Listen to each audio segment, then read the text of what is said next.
He's very interesting.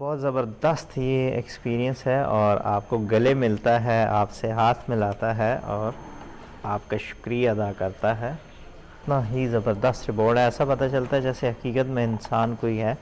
دیکھیں اس پہ مختلف جو بھی امپریشن ہیں آپ ان کو سلیکٹ کرتے ہیں اور جیسے ہی آپ سلیکٹ کریں گے تو وہ وہی موومنٹ کرے گا جو آپ چاہ رہے ہیں.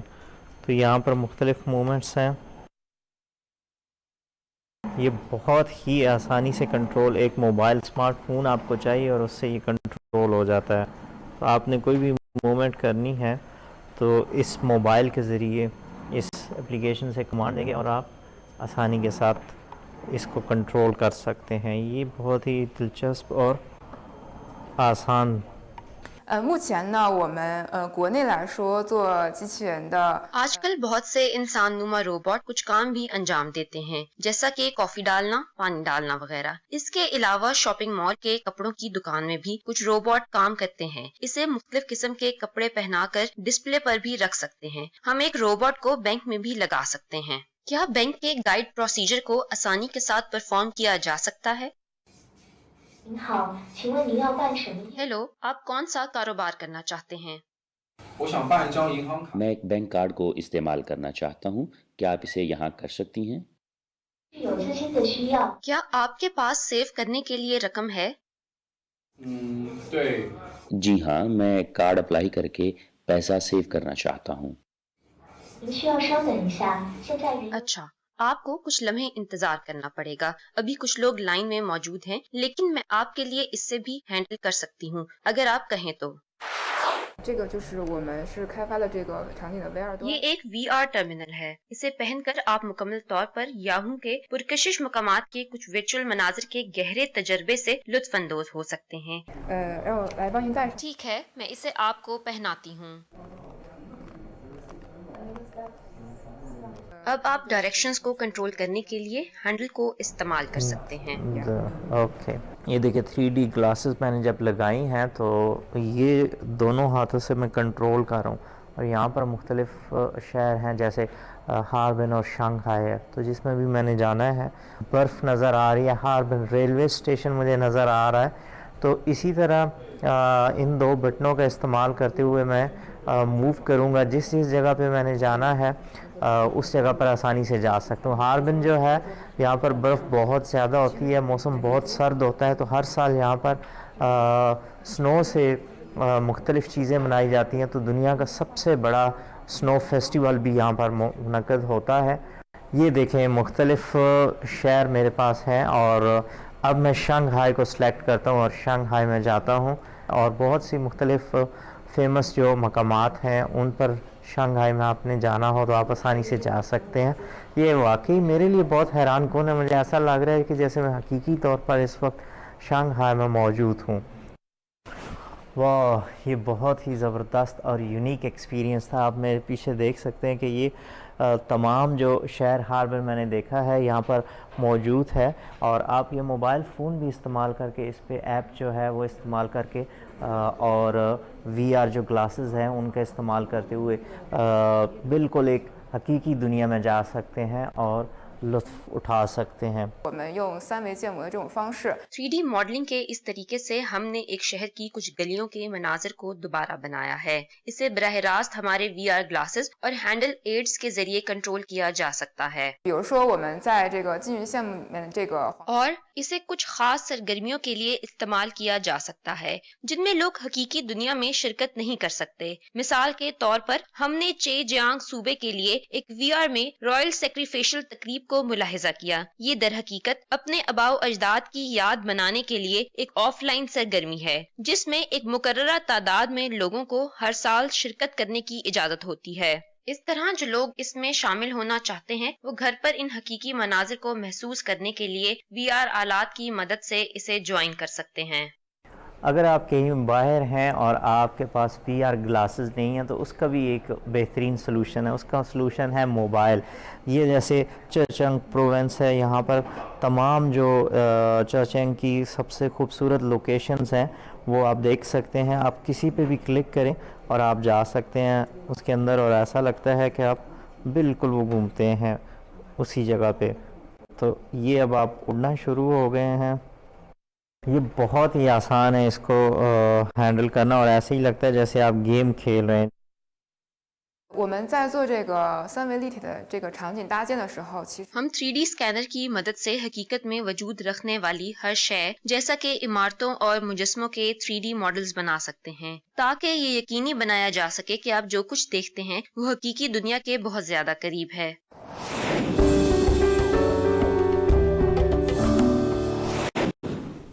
پاکستان کے وفاقی وزیر برائے منصوبہ بندی، ترقی اور خصوصی اقدامات جناب احسن اقبال چودھری نے ہمارے ساتھ ایک خصوصی انٹرویو میں پاکستان کی معیشت، سی پیک اور BRI کی پیش رفت پر اپنے خیالات کا اظہار کیا. آئیے ایک نظر ڈالتے ہیں. As you mentioned that this year, 10th anniversary of BRI. اس سال چین کے بیلٹ اینڈ روڈ انیشیٹو کو 10واں سال اور چین پاکستان اقتصادی راہداری کو 10 سال ہو گئے ہیں. اس سالگرہ سے آپ کیا توقعات رکھتے ہیں؟ Yes, on this occasion we are hoping to organize. جی ہاں، اس موقع پر ہم امید کر رہے ہیں کہ سی پیک کو 10 سال مکمل ہونے پر سربراہی اجلاس منعقد کیا جائے گا. ہم چین اور دیگر BRI ممالک کی سینئر قیادت کو پاکستان میں سی پیک کی کارکردگی دکھانے کے لیے مدعو کریں گے، اور ہم ایک خصوصی JCC اجلاس منعقد کرنے کے لیے بھی پر امید ہیں جسے مشترکہ رابطہ کمیٹی کہتے ہیں، اور یہ سی پیک کا اعلیٰ ترین فورم ہے تاکہ ہم سی پیک کے دوسرے مرحلے کی سمت متعین کرنے کے لیے کچھ نئے منصوبوں کی بھی منظوری دے سکیں. We see that Pakistan is currently facing. Pakistan کو اس وقت معاشی بحران کا سامنا ہے، جیسا کہ امریکی ڈالر کی کمی. اس بحران سے کیسے نکلا جائے؟ بیلٹ اینڈ روڈ انیشیٹو اس میں کیا کردار ادا کر سکتا ہے؟ Well, Pakistan is currently facing economic crisis. Pakistan اس وقت متعدد وجوہات کی بنا پر معاشی بحران میں گھرا ہوا ہے. بدقسمتی سے سب سے پہلے گزشتہ 4 سالوں کے ناقص معاشی انتظام کی وجہ سے، پھر وبائی مرض اور پھر روس یوکرین تنازع پیدا ہو گیا. اس کے علاوہ یہ کہ ہم حال ہی میں بدترین ماحولیاتی تبدیلیوں سے پیدا ہونے والی تباہ کاری کا شکار ہوئے ہیں، جس سے ہمیں $30 بلین کا نقصان ہوا. اس لیے نئی حکومت معیشت کی بحالی اور استحکام کے لیے کوشاں ہے. ہمیں لگتا ہے کہ اگلے چند سالوں کے لیے پاکستان کی اولین ترجیح ہماری ایکسپورٹ پرفارمنس کو بہتر بنانا ہے، کیونکہ صرف اپنی ایکسپورٹ کو بہتر بنا کر ہی ہم زر مبادلہ کما سکتے ہیں، جسے پھر ماضی میں لیے گئے قرضوں کی مد میں واپس کرنا ہے. اب BRI اور علاقائی تعاون پیدا کرنے کی جو کوشش ہم کر رہے ہیں، ہمیں لگتا ہے کہ اس سے پاکستان کے لیے چین اور دیگر BRI ممالک کے ساتھ مزید تجارت کرنے کے بے پناہ مواقع پیدا ہوں گے. احسن اقبال نے قرض کے جال کے حوالے سے رد عمل دیتے ہوئے کہا، مغربی میڈیا دنیا بھر میں چینی سرمایہ کاری کے خلاف پروپیگنڈا مہم میں سب سے آگے رہا ہے.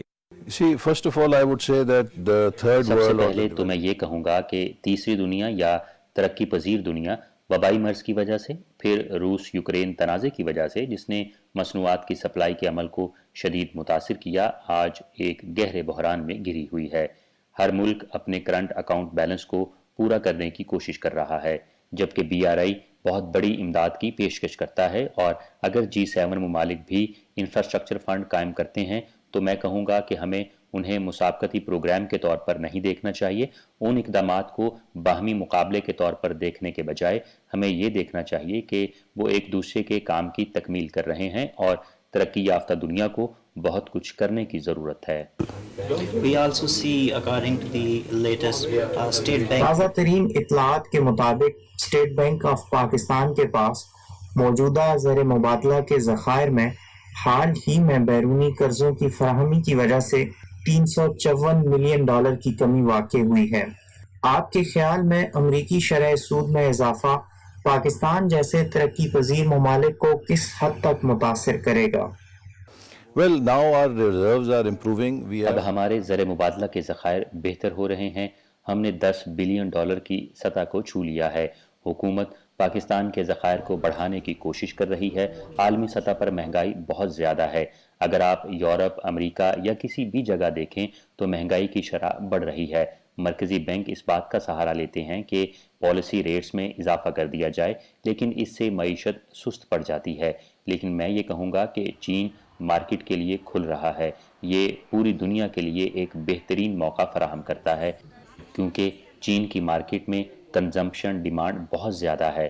چین کی ترقی عالمی معیشت کو دوبارہ پٹری پر لے آئے گی. We also see that RMB China has ramped ہم یہ up. بھی دیکھ رہے ہیں کہ حالیہ برسوں میں چین اپنی غیر ملکی تجارت میں خاص طور پر بیلٹ اینڈ روڈ ممالک کے ساتھ RMB کلیئرنس اور سیٹلمنٹ کے لیے حمایت بڑھا رہا ہے. امریکی ڈالر کی غیر مستحکم پالیسیوں کے پس منظر میں آپ اس حوالے سے کیا کہیں گے؟ Yes, we are also promoting transactions in RMB. ہم بڑے منصوبوں کے لیے RMB میں لین دین کو فروغ دے رہے ہیں. مثال کے طور پر ML1 پروجیکٹ جو تقریباً 8 سے 9 بلین ڈالر کا منصوبہ ہے. ہم اس کے معاہدے کو RMB میں ڈھالنے کی کوشش کر رہے ہیں جس سے ہمیں تجارت میں ڈالر کا زیادہ استعمال نہیں کرنا پڑے گا. لہٰذا ہم اس آئیڈیا کی حمایت کرتے ہیں اور ہم پہلے ہی چین کے ساتھ مل کر RMB میں بڑے منصوبوں کے لین دین کے لیے آزمائشی بنیادوں پر کام کر رہے ہیں. You have stated many times before that آپ پہلے بھی کئی بار کہہ چکے ہیں کہ سی پیک کی تعمیر کے موقع سے فائدہ اٹھانا ضروری ہے. آپ کے خیال میں مواقع کے بنیادی پہلو کون سے ہیں؟ I think the real opportunity of میرے CPEC خیال میں سی پیک کا اصل مقصد اب صنعتی تعاون میں مضمر ہے. ہم نے بنیادی ڈھانچے کے لیے بہت اچھی بنیاد رکھی ہے اور اب ہمیں بزنس ٹو بزنس تعاون کو حاصل کرنا ہے. صنعتی تعاون روزگار کے مواقع پیدا کرے گا اور پاکستان کی معیشت کو زرعی معیشت سے صنعتی معیشت میں اپ گریڈ کر دے گا. ہمیں ٹیکنالوجی کو اپنانے پر بھی توجہ دینے کی ضرورت ہے تاکہ ہم دنیا میں مقابلے کی معیشت بن سکیں. میں مستقبل کے لیے سی پیک میں بہت سے مواقع دیکھ رہا ہوں. textile export like garment export increased. گزشتہ سال پاکستان کی چین کے لیے ملبوسات کی برآمدات میں 30% اضافہ ہوا. آپ پاکستان کے ٹیکسٹائل سیکٹر کی برآمدی صلاحیت کو کس نظر سے دیکھتے ہیں؟ Pakistan has a very strong strength in textile sector and there are many Pakistan میں ٹیکسٹائل کے شعبے میں بہت زبردست صلاحیت موجود ہے اور بہت سے دیگر شعبے بھی ہیں، مثلا زراعت، گوشت اور ٹیکنالوجی، جن میں پاکستان چین کو خدمات فراہم کر سکتا ہے. لہٰذا ہم نے 5E فریم ورک جس پر ہم نے کام کیا ہے میں برآمدی عمل کو اولین ترجیح بنایا ہے. پہلا ای برآمد سے متعلق ہے، یہ مرکزی حیثیت رکھتا ہے. دوسرا ای پاکستان ہے جس کا مطلب ہے کہ ہمیں نوجوان آبادی کو ٹیکنالوجی اور ڈیجیٹل ٹولز تک رسائی دے کر پاکستان کے لیے فائدہ مند بنانا ہے. تیسرا ای ماحولیات کے لیے ہے. ہم کلائمیٹ ڈیزاسٹرز کی وجہ سے بہت زیادہ خطرے سے دوچار ہیں، ہمیں خوراک اور پانی کی حفاظت پر کام کرنا ہے. چوتھا ای انرجی کے لیے ہے. انرجی کے بغیر معیشت جدید نہیں ہو سکتی، لہٰذا ہمیں فوسل فیولز سے رینیویبل فیولز کی طرف منتقل ہونا پڑے گا. حکومت اب 10,000 میگا واٹ شمسی توانائی کا پروجیکٹ شروع کر رہی ہے. اور پانچواں ای ایکویٹی کے بارے میں ہے. جب آپ ترقی کرتے ہیں تو آپ کو یہ یقینی بنانا ہوگا کہ اس کے ثمرات ہر کسی تک پہنچائے جائیں. ہر کسی کو اپنا حصہ اور خوشحالی ملنی چاہیے. مجھے لگتا ہے کہ اب وقت آن پہنچا ہے کہ ہمارے مستقبل کے تمام مسائل کا حل ایکسپورٹ کے شعبے میں ہے اور یہی وہ چیز ہے جس پر حکومت اب خاص توجہ دے رہی ہے. پروگرام پاک چائنا ایکسپریس دیکھنے کا بہت شکریہ. اگلی دفعہ ملیں گے. خدا حافظ.